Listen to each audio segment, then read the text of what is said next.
Imagine a world where owning one Ferrari isn't enough, where 10 McLaren F1s barely scratch the surface, and where your private garage requires its own airport-sized hangars just to hold the collection. This isn't fantasy. This is the reality of the most excessive car collection ever assembled by a single human being. A collection so massive it makes every billionaire on Earth look like they're window shopping at a used car lot. Today we're diving into the unbelievable supercar empire of a man who owns more than 7,000 vehicles valued at over $5 billion. That's more cars than Jay Leno, Ralph Lauren, the King of Saudi Arabia, and Jerry Seinfeld combined, and multiplied by 30. Buckle up, because the numbers you're about to hear will redefine everything you thought you knew about automotive excess. His Majesty Sultan Haji Hassan al-Bolkiah, the 29th Sultan of Brunei, has sat on the throne for 58 years with a personal net worth of approximately $30 billion. But here's the thing. His wealth isn't just about the money. It's about what that money has built. The single largest private car collection in human history, stored across 5 to 8 aircraft-sized hangars in the Jeradong Park complex. Each hangar dedicated to a single brand, a Ferrari wing, a Rolls-Royce wing, a McLaren vault. It's not just a collection, it's a museum that no one is allowed to enter. Let's start with something that shouldn't exist. The Ferrari mythos, a 1989 Pininfarina concept car so breathtaking that Ferrari executives said it would never be sold to anyone. Never, that is, until the Sultan wrote a check that made them change their minds. He bought two, priced at over $2 million each. These machines pack a 4.9-liter flat-12 engine producing 390 horsepower with a top speed of 180 miles per hour. But the specs almost don't matter, because there are only two in existence, and both of them sit in Brunei. Then there's the McLaren F1, the holy grail of 90s supercars.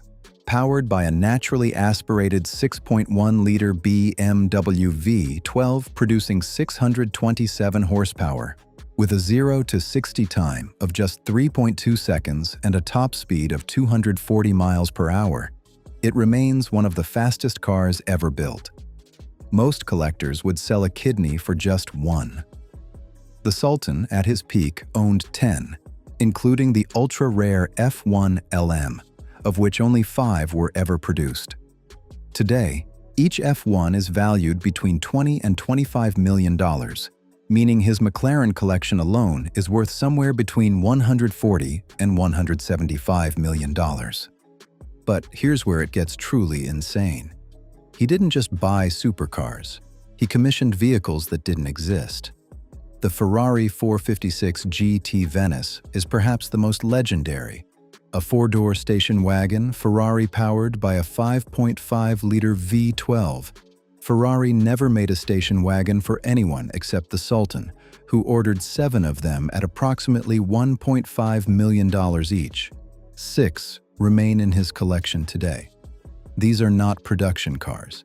These are rolling proof that when you have this kind of money, the rules of automotive manufacturing simply don't apply to you. Before we continue, make sure to hit that like and subscribe button to never miss out on the latest and greatest. The Ferrari F40 is considered by many to be the greatest supercar ever made, raw, aggressive, and uncompromising. Most collectors would be grateful to own just one. The Sultan owns approximately 10, and unlike the standard versions, his F40S features something no other F40 in the world has: custom leather interiors and right-hand drive conversions. Valued between $3 and $5 million each, his F40 fleet alone represents up to $50 million in Ferrari history.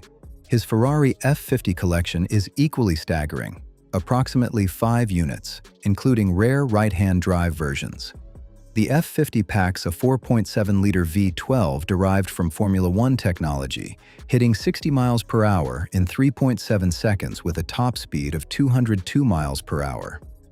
These aren't just supercars.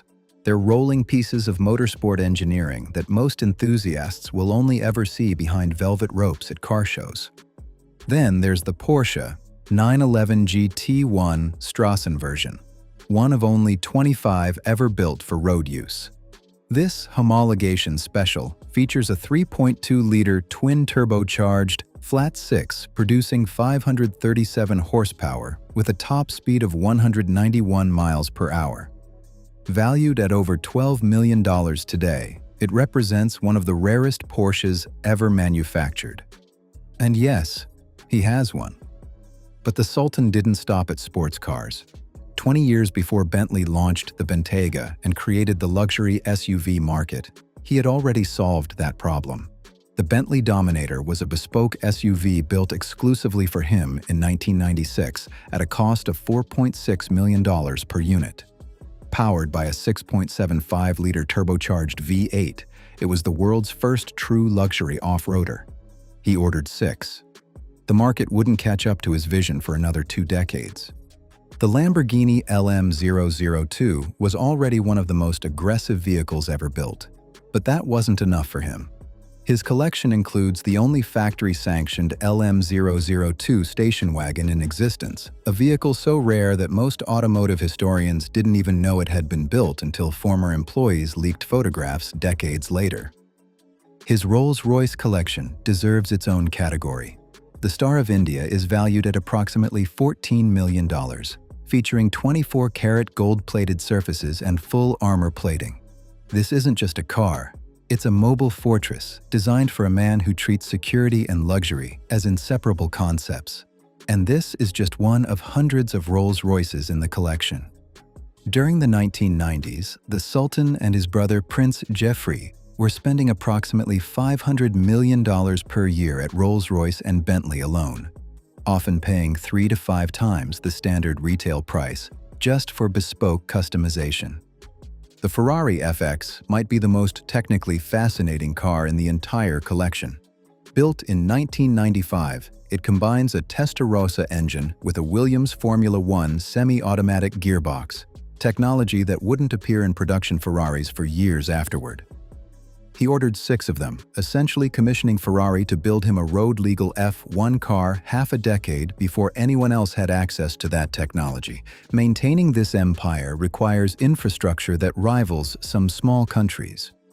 An estimated 200 to 300 full-time staff, including specialized mechanics from Rolls-Royce and Ferrari who lived on site during the 90s, work around the clock to keep the collection operational. The storage facilities are climate-controlled and brand-segregated, creating what amounts to a private automotive museum that generates no revenue and exists purely for the pleasure of one man. But here's the dark side that makes this story even more fascinating. Approximately 2,000 to 3,000 vehicles in the collection have never been driven. Some have reportedly suffered from what insiders call meltdown, where interior plastics and rubber seals have liquefied in Brunei's tropical humidity. Rare Ferraris with 0 miles on the odometer sit with engines seized and tires turned to goo. It's a graveyard of supercars worth hundreds of millions of dollars, slowly decomposing because there simply aren't enough hours in a lifetime to drive 7,000 vehicles. The collection was built alongside his brother Prince Jeffrey, who in 2001 was accused of embezzling $14.8 billion from the Brunei Investment Agency. Following the legal settlement, thousands of cars from Jeffrey's personal sub-collection were abandoned in unair-conditioned warehouses to rot. As recently as 2025 and 2026, some of these vehicles, including a Bugatti Chiron, have appeared at auction, still bearing the scars of decades of tropical neglect. For perspective, Jay Leno's legendary collection numbers approximately 180 cars valued at around $100 million. Ralph Lauren's world-renowned collection sits at roughly 70 to 80 vehicles worth an estimated $350 million. Jerry Seinfeld owns about 150 cars worth approximately $100 million. The Sultan's 7,000 vehicles, valued at a minimum of $5 billion, represents a collection roughly 50 times larger and 14 times more valuable than all of these combined. This isn't just a car collection, it's a statement that transcends automotive enthusiasm and enters the realm of pure excess. a monument to what happens when unlimited wealth meets unlimited passion for machines. It's beautiful, it's disturbing, and it's absolutely without equal anywhere on Earth. If you made it to the end, comment which car from the Sultan's collection you would want to own. Click here to discover the 10 most expensive private jets owned by billionaires. See you there in a second.